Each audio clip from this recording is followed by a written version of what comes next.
खिलल बाड़ू आय होलिया में गारदा होई का। हाँ भाई, होलिया में गारदा होई। खेसारी लाल यादव यानी ट्रेंडिंग स्टार खेसारी लाल यादव कहाँ रुकने वाले हैं। लग गए हैं एकदम कि हम बजा के ही मानेंगे अंतरिक्ष में गाना। क्या? हाँ भाई, अंतरिक्ष में गाना सच में बजेगा होलिया में का भाई।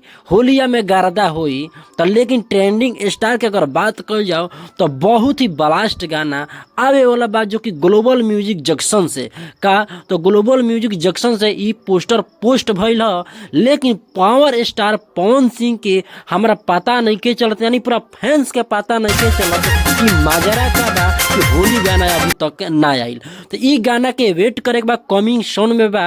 अभी कोनो डेट के मालूम नहीं के चलल कि कौना डेट के ई गाना रिलीज हुई खेसारी लाल यादव के का। हाँ भाई, खेसारी लाल यादव के कौना डेट में ई गाना रिलीज हुई कोई के भी मालूम नहीं के चलल, लेकिन जैसे ही मालूम चली रौरा लोग के इस चैनल के माध्यम से जरूर बता दें।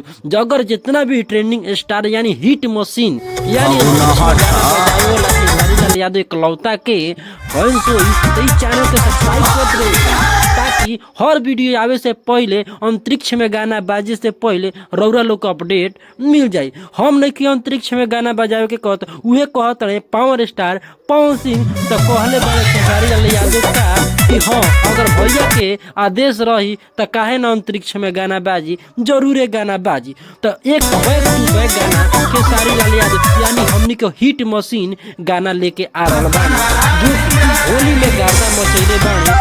लेकिन कोनो बात नहीं के अभी फिलहाल में रहो अपडेट मिल रहे कि अंकुश राजा के शादी में 11 बाइक कन्यादान में भैया गिफ्ट कैले रहलन। लेकिन इतना गाना के पोस्टर देखे से लागल कि गाना के पोस्टर जौन बा तो सच में धमाल करने वाला बा, वो भी ग्लोबल म्यूजिक जंक्शन से। तो बहुत बड़ा ग्लोबल जंक्शन म्यूजिक की कंपनी बा, तो वही से गाना भैया के आवे वाला बा। तो सब कोई चैनल के सब्सक्राइब कर ले के होई आ भैया के गाना आवे खातिर वेट करे के होई और चैनल पर ध्यान दे कोई कब भी गाना का पोस्टर लॉन्च होता आ कब भैया के कम्युनिटी